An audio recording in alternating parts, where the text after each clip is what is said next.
boys and girls, welcome to another edition of Box to Box on AFTV. If you haven't already, please subscribe, please like, and please let us know in the comments what you think of this episode once you have watched it. So, it gives me great pleasure to introduce to you today Joe, who's a Burnley fan, who has very, very kindly come along to let us know a bit more about Burnley Football Club, where they're at, what they're doing.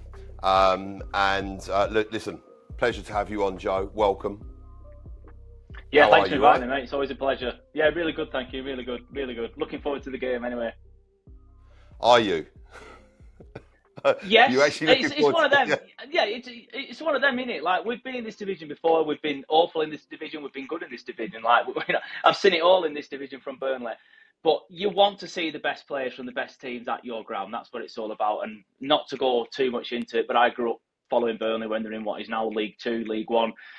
Back then, I didn't think we'd ever see the teams like Arsenal at the turf. But it's a regular occurrence now. So fingers crossed we can actually put up a decent fight, not like what we did a couple of seasons ago. Yeah, definitely. And for all those out there, would I be right in saying that Burnley, you play at Turf Moor, has a capacity of 21,944. And you came second last season in the Championship, got promoted into the Premier League, and are now enjoying your season in the Premier League. You had a really good result at the weekend, beat Wolves 3-2. Yeah. So what I like to get a feel for with these shows is obviously, you know, where you're at and how you're doing. And obviously, as a Burnley fan, what you think of your team this season and how you see your season playing out, and what obviously we can expect as Arsenal fans playing you guys this weekend. So in a nutshell, where are you guys sort of at as a team wise, and what do you think of your performances so far?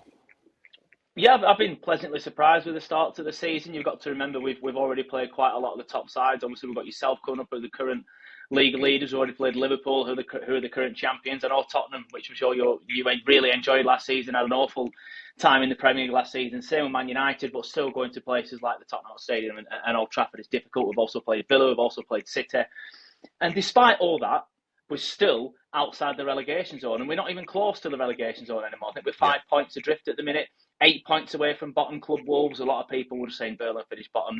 There's no war. We'll just predict who finishes 19th. And as it stands, we're nowhere near. And that's despite having a really tough start on paper. I mean, all credit to Sunderland. They are fantastic. I'm not going to sit here and belittle Sunderland's start for 1 second, but look at the teams that they play compared to the teams that we played. Yes, they're fourth, and I'd love to be fourth having played all them teams. Yeah. But to be where we are after playing the teams that we played is a great start. And we've beaten Leeds, we've beaten Sunderland, we've beaten Wolves. They're the teams in and around us. That's all we need to do to stay up. If we finish 17th, we will be buzzing. So our season won't be defined on Saturday. It wasn't defined against Liverpool, United, City. It'll be defined the week after when we play West Ham. Yeah, definitely. So it's interesting you say that. And, you know, you guys coming up into the Premier League, and would I be right in saying that James Trafford, your old goalkeeper who sold to Manchester City, was a huge part in your success last season, and you were one side that obviously after selling him, not saying that one player makes a difference, but a goalkeeper and having a good solid goalkeeper, when he got sold, I did generally think, I thought, look, you boys could struggle here, but then you've bought in you bought in Kyle Walker. You brought in Dubravka as well, who's now in goal, and Walker. How have they slotted in, and defensively, how are you guys with those additions to your side? Well, obviously the Premier League's a lot more difficult, should I say, than what the Championship is. Yeah, we were fantastic last season defensively in the Championship, and we've already conceded more this season in the Premier League than we did for the entire season last season in the Championship. But you're comparing apples with oranges there. Just going back to your original point, James Trafford, it was a blow to lose him. I wanted to keep him, I'm not going to lie. He was awful the last time in the Premier League, though, having said that. But I did want to keep him. It's not just Trafford. We lost Josh Brownhill as well. We lost CJ Egan-Riley. We lost quite a few players. But you are right, we've brought in well. And I feel like Martin Dubravka, James Trafford will go on to have a very good career. He will be the England number one. He will win titles. He will potentially win Champions Leagues. Hopefully he wins a World Cup, because obviously we're English here, and obviously I want to see England do well. he will have a better career than what Martin Dubravka has had. But currently, right now, for where we are, Dubravka is the better goalkeeper, and he's proven that so far this season. He's been absolutely fantastic. It's not Wow. just his ability, it's his experience. He comes out, collects crosses. Trafford wasn't very good at that. Trafford was fantastic last season in the Championship, but Dubravka right now is the better of the two goalkeepers, in my opinion, and he's made some fantastic saves. I don't know if you saw the one in the 97th minute at the weekend. It was behind him, managed to adjust his body and save it, and essentially saved the 3 points. Did a similar thing against Leeds as well. He's been fantastic, a real asset. And Kyle Walker coming in. Again, it's another signing that we're ridiculed for. He's too old, he's past it. He were awful at AC Milan. He were awful last time he played for England. That might be true. But when you're coming into a side that defends a little bit deeper, it suits him a lot better. And that's not to say he's lost his pace, because there was a moment on Saturday against Wolves where we were caught out a little bit and he absolutely bombed it back and managed to get back. So we have brought in quite well. Them two are brilliant signings. You've got to look at Hartman as well, the other fullback. He's currently the joint leading assist maker in the Premier League with 4 assists, up there with Kudos, I think it is, and Jack Grealish. So he's slotted in brilliantly. We've got Florentino Luis, who's come in and done really well from Benfica. You've got Leslie Ugochukwu, a young lad from Chelsea. We've signed some absolute quality, and hats off to the recruitment team for doing that. But I agree with you, I was a little bit worried. I remember Sheffield United a couple of seasons ago selling all their players, one of the worst teams the Premier League's ever seen. Yeah. Some people were comparing us to that, but we've brought in really, really well, and hats off, like I said, to the recruitment team. We've started well and they've all started well. Just quickly, and not to focus too much on that, do you think James Trafford has made a bad decision in going to Man City? Do you think he should have stayed at Burnley for another season or two for his own personal development instead of moving on to City? Maybe another season. Hindsight's a wonderful thing, though, isn't it? When he went in there, they didn't have Donnarumma, so I can understand why he's gone there. And obviously, you want to be the best you can be. Of course, you do. I work at a TV station and stuff. If a bigger and better TV station come in and said, "We're going to give you more money, come over here," I'd be on my way. I hope my boss doesn't see this. Don't tell him that. You should be saying that here. Let's hope they're not watching. But like I said, hindsight, Donnarumma wasn't there. So he went in probably thinking, I'm going to be number one at Man City. That's brilliant for my development. And then they go and sign one of, if not the best goalkeeper in the world. And next thing you know, you're playing second fiddle to him. So he played last night in the Carabao Cup. I heard he played quite well and made an important save when City were 1-0 down. So he probably might look at that with a little bit of regret now Donnarumma's come in, but at the same time, he's probably quadrupled his wages, so he might not care. Good stuff. So, on to the Arsenal. So, what's your overview of Arsenal Football Club and where they're at the minute? I mean, obviously, Arsenal coming to town, we're coming to Turf Moor, and obviously looking to nick 3 points, get a result, and continue our charge at the top of the table. What's your overview of the team, how they've performed this season, and how good do you think this Arsenal side are? I currently think it's the best side in the league, definitely on form, the best informed team in the league. I feel like Arsenal I feel like it's probably something that you've done to death on your channel. I think, like I said, I've been on this show before with Turkish and spoke about the same thing. I've had Cecil on my channel. I even had Robbie on like 4 or 5 years ago on Turfcast. Yeah. And I always seem to say the same thing about Arsenal. I just feel like you're a really, really good striker away from essentially being a super team. And I know you brought Gyökeres in. I don't think he's an elite striker. I think he's a decent striker. I don't think he's elite. I think he's done well in Portugal, obviously, but with respect to the Portuguese league, it's not the Premier League. I have seen him play live before. When we were in the Championship under Vincent Kompany that season, he was at Coventry then, and he never scored against Burnley, but he's got very good movement, if I remember rightly. He drags the defenders out of position and things like that and creates space for other players, which Arsenal may be exploiting. I'm not sure. Obviously, I've not managed to catch you guys live in person yet this season, but I just feel like an elite striker would make you an elite side. But I think at the minute you are the team that's probably going to win the Premier League. I had Liverpool at the start of the season. If I'm honest with you, they were my prediction at the start of the season. I think I had you guys second. But I'm not sure what's happened to Liverpool, but it is pretty funny. But they just seem absolutely awful at the minute, and I'm not sure why. They're out the League Cup as well. Exactly, they brought all these players in. I'm looking at them thinking they're going to be unstoppable. Look at all this quality they're bringing in. For some reason, they can't get that quality to gel. Listen, Liverpool might do what City did a few years ago and just become an absolute juggernaut in the second half of the season, but right now they're struggling. City seem like they're a few. I don't know.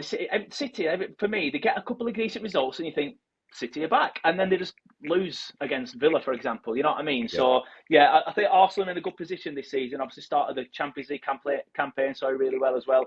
And if you'd have asked me now who I would predict to win the league right now, it would be Arsenal. Okay, so this is a question I ask everyone that comes on here, and it's to give, I think, the Arsenal fans that are watching sort of a broader view of Mikel Arteta and what the outside sort of fan bases think of the job that he's doing. So the question in a nutshell: what do you think of Mikel Arteta? What do you think of the job that he's done at Arsenal? Obviously, we're 6 years in without a trophy. Yeah. Some would say it's not good enough. Some would say trust the process, etc. I want to get forget all the outside noise. I want to hear your honest opinion on what you think. Forgetting anyone else's narrative or anyone else's influence, exactly what you think on that question and the job that he's done. I mean, you've got to look at where you are now, and that's obviously goes back to my answer in the last question. You're in a very, very good position now. I think you've done well. We're going to say as a fan base to be patient with him. I'm not sure the fan base has been patient with him at times. There's been a lot of noise, but I feel like the club has done well to be patient with him. But I'm glad they have in a way, because I feel like I was saying that just then. You're in a very good position now. The job's been slow, but you have got better, in my opinion, year on year on year, into a position now where you probably are going to win the league. However, what I would say is if you don't win the league this year, then you've got to probably start asking questions again in the summer. Maybe get rid of him in the year after that if you go backwards again. But I think the problem for Arsenal has been just other teams have been too good. Like the year that City tanked it last year, all of a sudden Liverpool are class. And now Liverpool are tanking it. It'd just be your luck that either Liverpool become good in the second half of the season or City come good. But I do feel like over the course of the 6 years, for a club like Arsenal, you've done well to be patient with him. The board has done well to be patient with him, but they've obviously seen the longer term vision that we as fans, myself included, will sometimes struggle with. So I feel like there has been a lot of noise surrounding the fan base, but I feel like now a lot of that noise is probably very, very quiet because of the position that you're in. And the Arsenal fan base probably does look at that and think, yeah, maybe we're a little bit harsh. But I do feel like the club has done very well to stick by him for 6 years. But on the flip side of that, it's looking like the correct decision now. So, and by the way, sorry to jump in, credit to Arsenal, because too many clubs just sack and rehire, sack and rehire. It's just ridiculous. Like Burnley is a club that does try to keep the manager. Like we had Sean Dyche for 6 years. Dyche for 9 years. Stan Turner for 6 years. Yeah. You know, all the other ones like Coyle and company, they've left us. We've not sacked them. We very rarely sack managers. I think we've only sacked Steve Cottrell and Brian Laws in my lifetime. So, so credit to Arsenal for sticking by him as well. So if Arteta doesn't win anything this season, let's say we get to a Champions League, I don't know, semi-final or final, we get to a Carabao Cup final, FA Cup semi-final, and we finish second in the league, does he get given another season? Or I don't know. See, I know I just said if he doesn't win a trophy again, but then when you put it like that, if you get it to Champions League semi-final and like you miss out by a point or something like, you can see clear signs of improvement. I think that's what you've got to look at with the longer term project. But then again, you could constantly see clear signs of improvement with England, for example. But then they got rid of Southgate because you just want somebody that can get you over the line. So then Arsenal look at getting someone who can just get you over that line, like a mentality monster. But I think for me, Arsenal and Arteta kind of go hand in hand now. So I think at most 2 more seasons, if there's clear signs of improvement by the end of this season, say if you get to the Champions League final, for example, and you're very unlucky and you finish second, that just screams unlucky to me, rather than just, that's not a trophy. I think sometimes you've got to step back as a football fan and look at the bigger picture. So if you have improved and you don't win anything again, maybe give them another year, but then the only way to improve if you get to a Champions League final and finish second and get to the Carabao Cup final the year after is to actually win something. So then you're going to need to see trophies within the next 2 years. But I feel like Arsenal fans have been saying that for like 4 seasons now. So there's probably some Arsenal fans screaming at the screen now that say, you don't know what you're on about. But he's not good enough. That's it, get rid of him. He's got to go. So, obviously, Arsenal have had a perfect October. We started with a Champions League win, a 2-0 against Olympiacos. Then we had a Premier League 2-0 against West Ham, 1-0 against Fulham, 4-0 against Atletico Madrid, 1-0 against Crystal Palace, and then last night we had a 2-0 against... I knew you were doing well, but I didn't know you'd not even conceded a goal. We have not conceded 1 goal in the whole of October. We have only conceded 3 goals in the entire season. So we conceded against Liverpool, which was the Szoboszlai free kick. We conceded against Manchester City, which was Erling Haaland, which was arguably a slightly unfit Saliba. I thought Mascara should have started that game. And then Voltemada popped up with a goal for Newcastle. And that was the last time. Currently, I think it's over 10 hours of football, which is something like 630 odd minutes.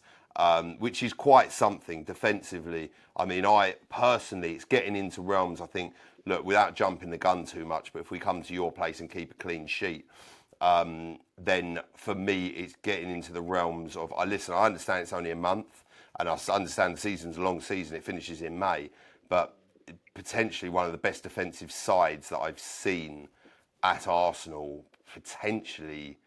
I mean, look, obviously the older teams in the 90s, they did it for sort of seasons, entire seasons, and let's hope we don't capitulate. And it's, I don't want to jump the gun too much, but, like you said, the whole of October, literally not conceding a goal if you would have told me that at the beginning of the season, I would have bitten your hand off for it. Yeah, you've been fantastic, to be fair. And hearing that you haven't conceded a goal this month, the last month, I wasn't aware of that, and only 3 for the whole season. And that's a Bosley free kick, like you said, that you can't really complain about that one. It's just one of them things, isn't it? So, yeah, it's interesting to hear that, and credit to Arsenal and your defence, because Arsenal are known for the free-flowing attacking football, but obviously the defence is well. Obviously, your argument is one of the best, but I agree. You probably need to wait till the end of the season for that debate. Definitely. So, obviously, does that worry you? Where I rattled off those. List of results. Obviously us coming to your place, and listen, Turf Moor, it's a tough, tight, old school. I love these old classic English football stadiums, real feel, atmosphere, and I know you guys are definitely going to be up for it because, listen, it's Arsenal coming to town. It's Premier League football. I love watching Premier League football. Does that? How do you feel about this game? Is this something you think, God, obviously hearing that no one scored against us, do you think do you fancy your chances to get anything out of this game? Not really. I'm going to be honest with you. I'm one of these. I'm not one of these creators that shouts and screams and just says things for the clicks. But I always just try and be honest. If Burnley get anything out of the game, even if we lose 2-1, that'll be a bonus. But to say I'm worried, I won't say I'm worried because of the position that we've got ourselves in and what I said at the start of the show. Our season isn't defined against games against Arsenal, Liverpool, Chelsea, United. You know what I mean? It's defined against Wolves, who we've beaten, Sunderland, who we've beaten, Leeds, and obviously West Ham, who we've got coming up the week after you guys. And we're in a good position now, so I can go to the turf on Saturday with my little boy and just be excited to watch a good team. Just be excited to watch a good defence. Just be excited to see how Gyökeres plays, how Saka plays, if he plays. I know he played last night, so I'm not sure. I don't think he's injured at the minute. And how your defence and Saliba plays and stuff like that. I'm just excited to watching a good game of football.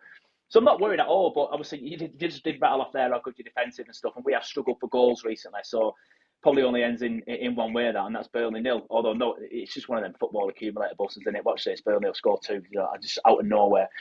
We did manage to get 3 against Wolves, completely different kettle of fish, I know, but it feels like we have finally started to maybe find some goals, but we have struggled with goals, and we've struggled with goals for a few seasons now, not just this season, it was last season as well. Like, we got promoted from the Championship because of how good our defence was. Yeah. Not worried because of the position that we're in. If we were bottom and we were desperate for a win, then I wouldn't be looking forward to it. But thankfully, we've got ourselves in a good position. I can go to the turf, relax, and just hopefully watch a good game. Do you know what? You're talking about defensive prowess. One thing that did actually really impress me with Burnley is I watched the Burnley-Liverpool game, where for me, you very, very, very unfortunately lost it to that Mo Salah penalty. It was just a sort of petulant handball, and I thought, it's one of those you thought, what are you doing, mate? Like, why? Obviously, I watched the game because at the time, I wanted Liverpool to drop points. And one thing I will say, you played 5 at the back, and you were very, very resolute. You were very stubborn to break down, and you made it very hard for Liverpool. And I think that was one of the sort of the first games. It was a bit of a turning point where I kind of looked at Liverpool and thought, you guys might struggle a little bit this season. And I don't say that with any disrespect to Burnley, but I also thought Burnley just doing what Burnley do, just being a tough team, just putting 11 men behind the ball, but playing a back five, and that they operated really well. They were really solid, really compact, and they were just sort of first to a lot of the challenges, and they soaked up the pressure, and that Yeah. really impressed me. Yeah, we were really good defensively that game. Like you said, it was just that handball, Hannibal turning round, keep leaving his arm out. I completely agree. It's like what you're doing is one of them things that you just don't get these days. It's always going to be a penalty. But interestingly enough, we've actually changed the system slightly since then. But Okay. obviously, there's a little bit of debate amongst Burnley fans what he's going to do for Arsenal, because obviously it's a bigger club coming to the turf, just like it was with Liverpool. We have gone four at the back recently and tried to be a little bit more expansive. But I have got a feeling with Arsenal coming to town and the fact that you guys don't create too much from open play, which is a lot of noise about that. Obviously, you're kind of probably not bothered at the minute if you're scoring through set pieces. But I feel like the thinking from Scott Parker will probably be try and shore up the defence. If Arsenal aren't as good at going forward in terms of open play, then we might be able to nick something here on the break or a 0-0. So be interesting to see if Scott Parker does go back to five at the back, which I think he might do. But we have actually changed the system recently, been a little bit more expansive, but I feel like it'll be stupid to do that against you guys. So, just a quick one, Scotty Parker. I did actually watch quite a bit of your promotion stuff last season, actually, and they brought Natasha Bedingfield onto the pitch. That song Yes, was a that's bit right, of yeah. and I listen. I love that stuff with football. I think that brings harmony within teams together. And obviously, I saw it at the end, the Burnley fans, and she came onto the pitch and sung that song. I thought it was fantastic. It was real, sort of togetherness. And what do you think, what are your thoughts and feelings surrounding Scott Parker? One, the job he's done, and two, moving Yeah. forward, the levels of depth that he can bring to this Burnley side in the Premier League? I mean, he's done well. Like the fact that we're in the Premier League now, and it is number one a credit to him, because we've got relegated under Vincent Kompany. Vincent Kompany only cared about himself. He played a ridiculous style of football for the Premier League. We were lauded for it, and look at Burnley trying to play football the right way. But we're getting tanked 5-6-0 every single week. It just wasn't working. It wasn't sustainable. And then Scott Parker comes in. He's sold a dream of all these players that we've got. The board sell all these players in the last week of the transfer window, annoyingly the week before we played Blackburn Rovers, by the way. Thankfully, they didn't beat us. And then signed a brand new team that week as well. So Scott Parker had so much to deal with. And yes, we had a slow start to the season. Leeds and Sheffield United started pulling away. But credit to Scott and the team. They came right back into it. And obviously Sheffield United now languishing in the relegation zone in the Championship. So that could have been us if we didn't go up. But thankfully, obviously, we did. So credit to Scott for getting us in the Premier League, and credit to Scott as well. We look a lot better this time in the Premier League. Like we really, really do. I think this time under Vincent Kompany, we hadn't won a game yet. We were either bottom or second bottom. We looked awful. This time we've come in, we've won 3 games, we've drawn 1. We've given a good account of ourselves against the likes of Liverpool, United, and Spurs. So yeah, going forward, it's one of them things. If he stays up, he keeps a job. If he doesn't, then it might be time to move on again. But who knows? I might give him another chance. But yeah, there's a lot of question marks surrounding Scott Parker and whether he can do it in the Premier League. But obviously, if he keeps it in the Premier League, then he's proved them doubters wrong. So fingers crossed he can keep us up, and then we can both move forward together. Fantastic. And I'm going to end it on this, Joe. So just to let, obviously, everyone that's watching, how do you expect, you just lay your team out for us. So obviously, starting from Dubravka in goal, the formation that Yeah. you expect Burnley to play and the personnel in those positions that you expect, including your substitutes. Yeah, so it's probably going to be Martin Dubravka, like you mentioned there in goal. I do think he will start, but he will definitely start unless he's injured. Then at left back, you're going to have Hartman, who, like I said, has done very well so far this season. I do think he goes back to 5 at the back. So Maxime Esteve alongside Ekdal, and I'm not sure who the other defender will be. He started playing Josh Loren weirdly at centre back.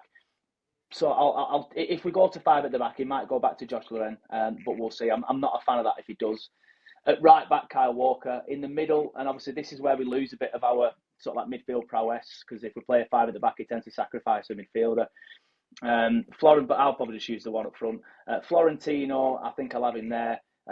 Josh Cullen, and I'll stick with Big Les as well. It's difficult with that because then you're losing a player on the wings. So I'd have a lad called Tuna on the wings. He'll probably will go for JBL, Jakob Brun Larsen. So, in fact, I'm going to stick it like that. I'm going to have Tuna on one wing, and then for the other one, Probably JBL. I'm not sure. We'll see what Scott does, and then sorry, not Lau Foster, Ian Fleming up front.